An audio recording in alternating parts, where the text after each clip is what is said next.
Bingkai Ramadan. Bingkai Ramadan. Bincang-bincang sekitar Ramadan.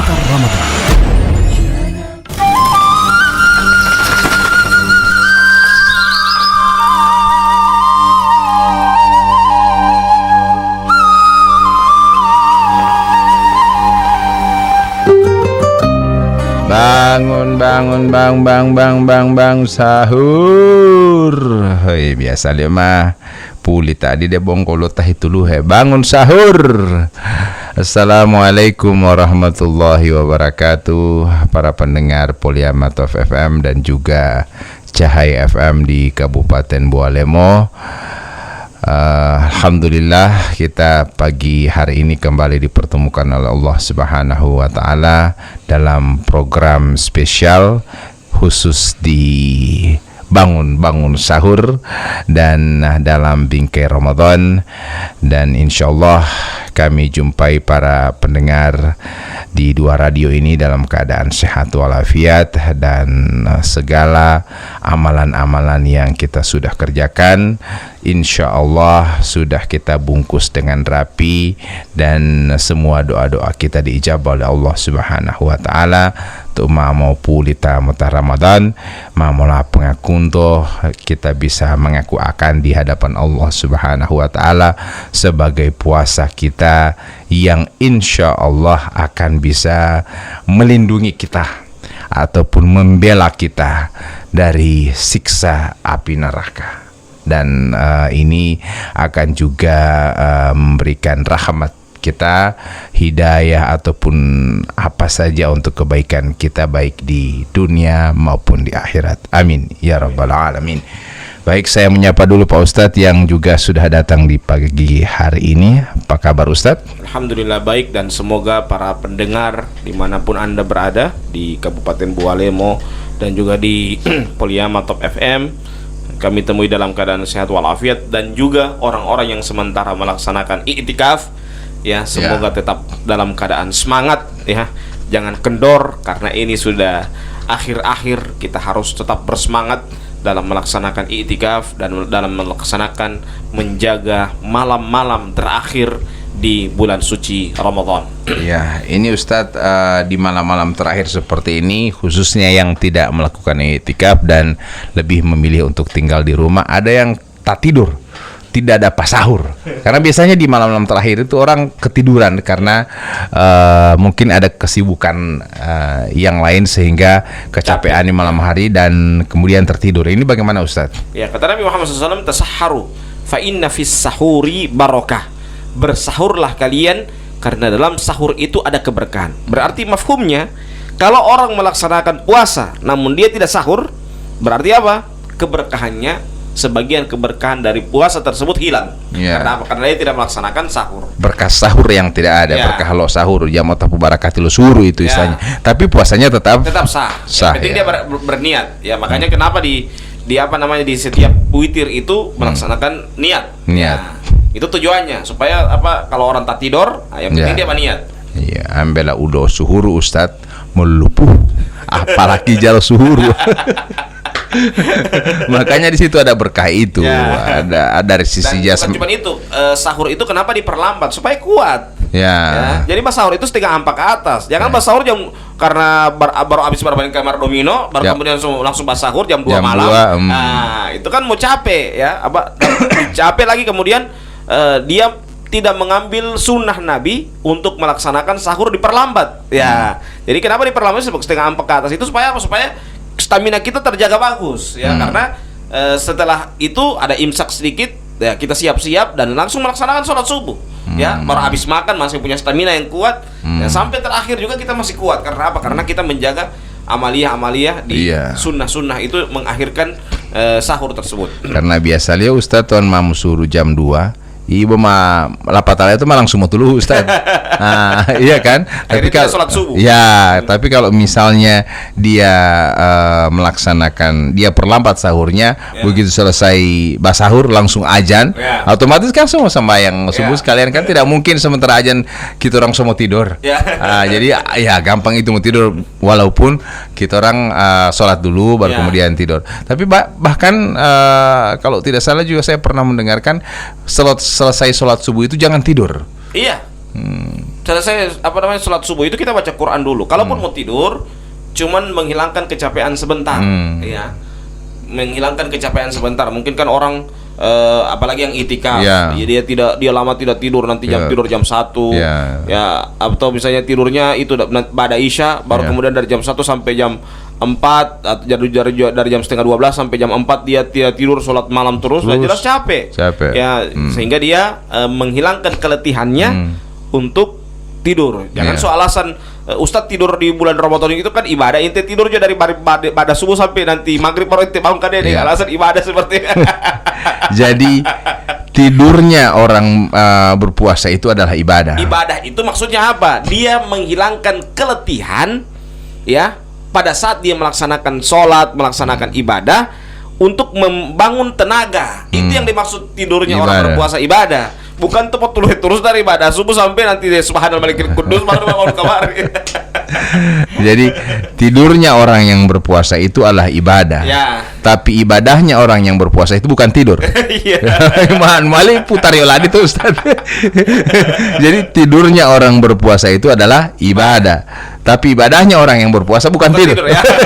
Karena apa? Karena itu seperti yang saya bilang tadi, dia tidur cuman menghilangkan keletihan dan menciptakan tenaga yang baru. Ya. Baik Ustadz ya, dan juga para pendengar Polyama Top FM yang sama dirahmati Allah Subhanahu wa taala. Kita akan membahas mengenai topik baru di pagi ini yang akan disampaikan oleh Ustadz. Dan sekali lagi kami juga menyapa para pendengar yang masih mungkin belum sahur untuk bisa segera mungkin untuk bisa menikmati sahurnya, supaya pada saat namanya azan dikumandangkan kita sudah siap, so tidak baku-baku riki, baku-baku cakom, baku-baku nakwa. Lebih baik mungkin itu fungsinya imsak, mengingatkan ya Ustadz ya. Jadi kita diingatkan dengan lampu kuning, namanya imsak itu adalah lampu kuning. Jadi kita mulai istirahat, tinggal minum air, makan kue sedikit dan seterusnya. Pas azan kita langsung ambil wudhu dan untuk bisa melaksanakan sholat subuh. Nah, selanjutnya kita akan masuk ke pembahasan yang akan kita sampaikan pada pagi hari ini bersama Pak Ustadz. Adalah yang arba'un min ummati, arba'un fi ummati min amril jahiliyah la yaktrukunha.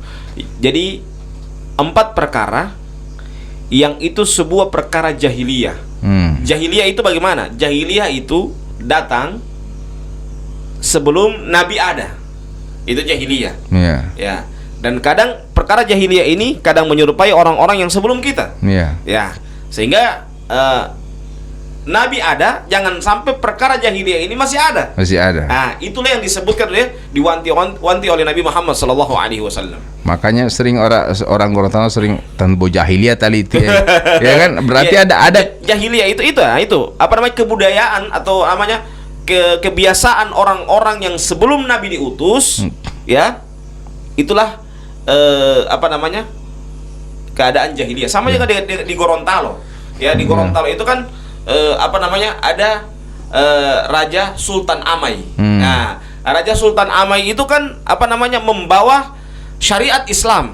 Jadi adat istiadat yang adati hula-hula oto syariati. Syariati hula-hula oto kitabullah. Ya, itu adat atau adat istiadat yang dibawa, yang dijaga, yang dilestarikan oleh Raja Sultan Amai. Nah, kalau ada adat istiadat yang tidak dibawa oleh Raja Sultan Amai, ya, maka itu adalah adat-adat sebelum kerajaan dari Sultan Amai, ya, sebelum atau kerajaan yang di zamannya Raja Eyato, ya, Raja Eyato. Nah, itulah yang harus kita lihat. Kita harus pilah mana adat istiadat yang hula-hula atau syariati, mana adat istiadat yang yang tidak hula-hula atau syariati, ya, jauh dari syariat Islam. Jauh dari syariat. Nah, itu yang kita harus pilah. Nah, sama juga dengan di zaman Nabi, ya. Ada yang kebiasaan-kebiasaan yang itu selaras, ya, senyawa, senafas dengan Islam, berarti itu adat istiadat yang sesuai dengan Islam. Ya. Karena dia sudah datang Nabi Muhammad SAW, ya. Tapi ada adat istiadat yang tidak sesuai dengan Nabi Muhammad SAW, bahkan Nabi menentangnya. Itulah adat istiadat yang yang sama dengan perkara-perkara jahiliyah. Tapi masih banyak masyarakat yang mungkin menurut Ustadz di zaman sekarang ini yang masih mempraktekkan perkara-perkara jahiliyah tersebut. Ustadz, kira-kira masih ada ya? Tidak di? Iya, ada. Ada, dan insya Allah ini kita bahas. Ya. Kenapa itu ada? Dan itu para nabi, termasuk nabi kita yang mulia SAW, nabi mewanti-wanti. Ya, jangan sampai ini perkara jahiliyah masih ada di zaman sekarang. Kadang misalnya ketika anak perempuan lahir dibunuh, itu perkara jahiliyah. Karena apa? Ketika anak perempuan lahir dianggap apa? Itu adalah sebuah kelemahan. Ya, kelemahan terhadap suku tersebut. Ya, sehingga ketika mereka dilahirkan atau dalam suku mereka itu ada terlahir anak perempuan, mereka langsung bunuh. Ya, alhamdulillah dengan adanya Nabi Muhammad SAW, ya, Nabi Muhammad SAW itu apa? Menolong para kaum wanita untuk tidak dibunuh. Ya, dan sampai dengan sekarang kaum wanita masih ada itu dengan berkat adanya Nabi Muhammad SAW. Baik Ustadz, bagaimana dengan kebiasaan atau bahkan saya nyebutnya ini saya sebut adat juga mungkin tidak, tapi ada sebuah kebiasaan yang sampai sekarang masih tradisi. Saya sebutnya seperti dayango. Ketika sudah musim kemarau panjang, kemudian masyarakat pergi yang di gunung-gunung sana pergi badayango. Nah, ini bagian daripada ajaran jahiliyah atau apa ini Ustadz ya? Kita harus pilah. Dayango ini apakah dia hanya tari belaka atau dayango ini sudah bersifat mistis? Ya, mistis. Ya. Kalau dia sudah bersifat mistis, kita harus kaji kembali. Dia tolong menolong dengan siapa sampai injang-injang barang. Itu di DP di situ. Jadi itulah kita harus meneliti secara detail. Kalau dia tolong menolong dengan syaitan, jelas itu ada kesyirikan. Dan itu termasuk perkara jahiliyah. Karena apa? Karena itu termasuk kesyirikan, ya. Kesyirikan, kata Allah Subhanahu wa taala apa? Innallaha la yaghfiru ay yushraka bihi wa yaghfiru ma duna dzalika liman yasha. Sesungguhnya Allah Subhanahu wa taala tidak akan mengampuni dosa syirik. Ya. Dan akan mengampuni dosa selain syirik bagi siapa yang dikehendaki oleh Allah Subhanahu wa taala. Dan dalam ayat yang lain Allah Subhanahu wa taala berfirman apa? Wa may yusyrik billah faqad harramallahu alaihi aljannata wa ma'wahu an-nar wa ma lidh-dhalimina min ansar. Barang siapa yang berbuat syirik kepada Allah, maka Allah Subhanahu wa taala akan haramkan baginya surga. Wa ma'wahu an-nar, dan tempatnya adalah neraka jahanam. Wa ma lidh-dhalimina min ansar, dan tidak ada orang yang berbuat syirik itu penolong-penolong bagi mereka. Iya.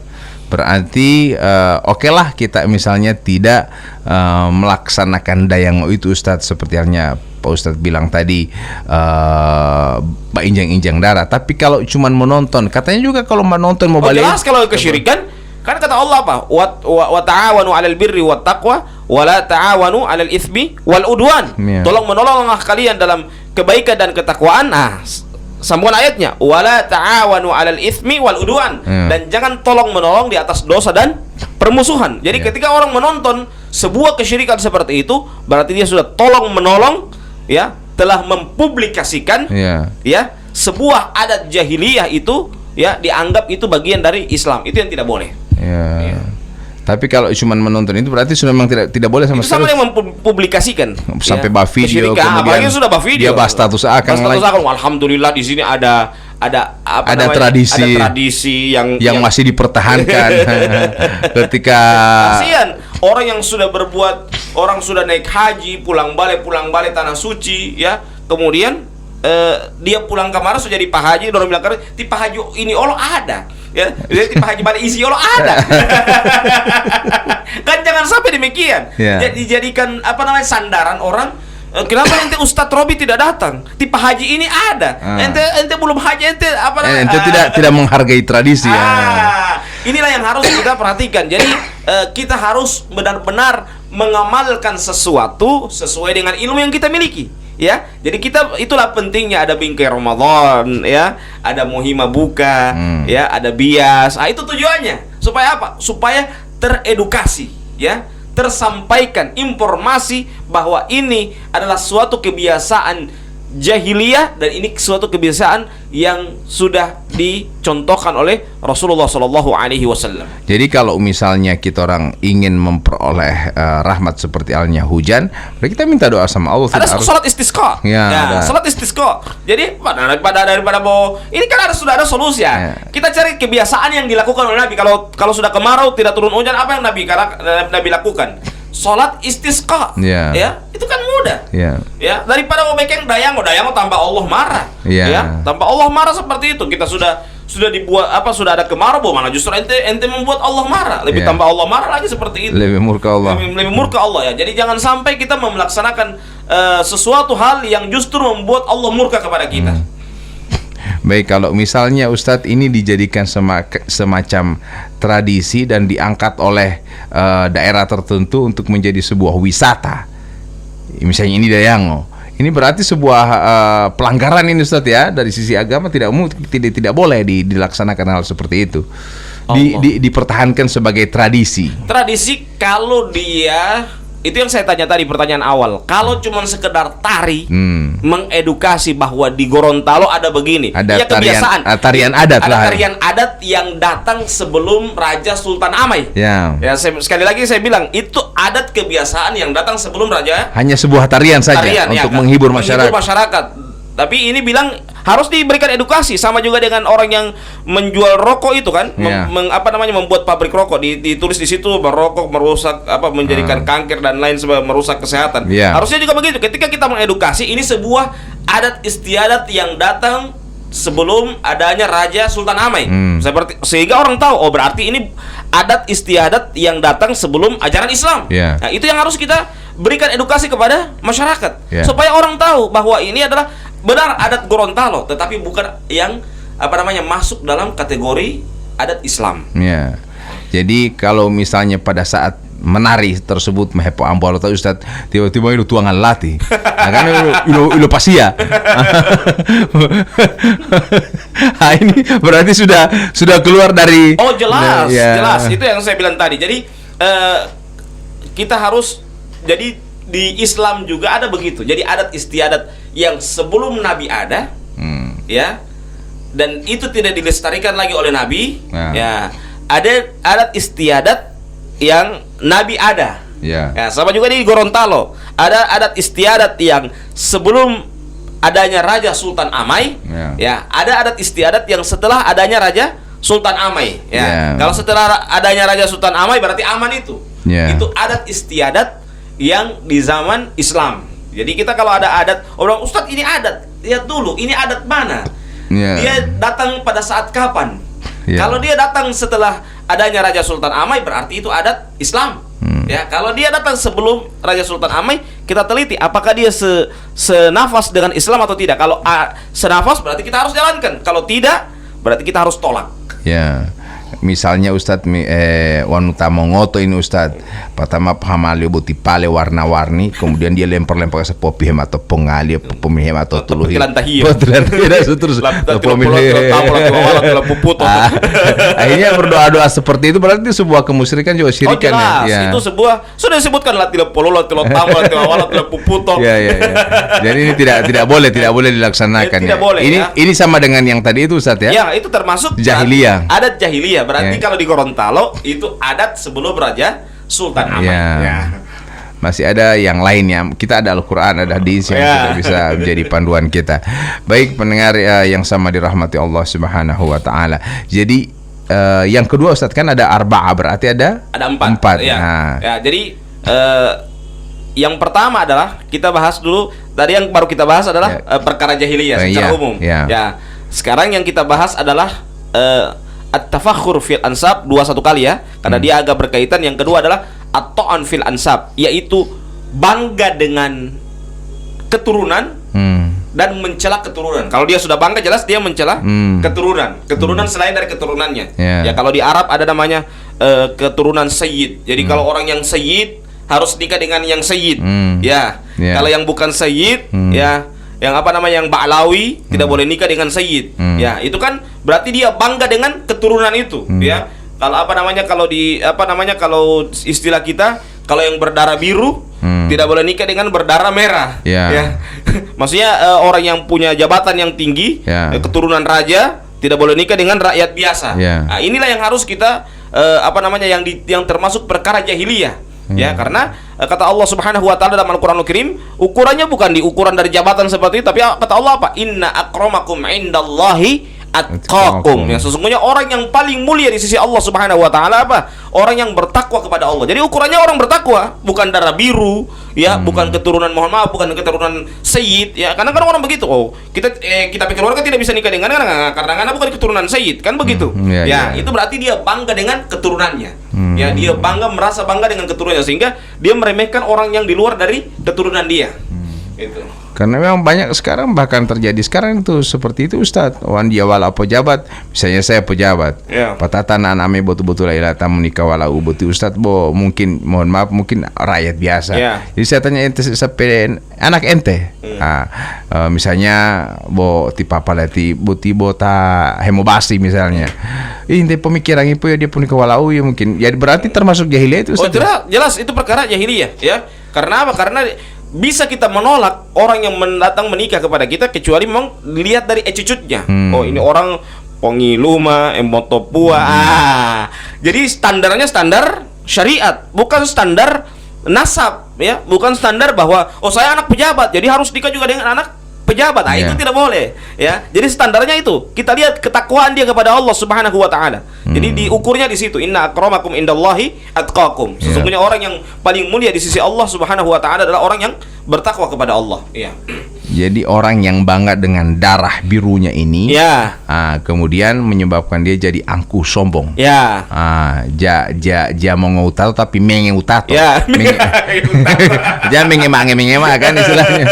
Jadi merasa bahwa dia adalah turunan darah biru sehingga menganggap orang lain itu di bawahnya.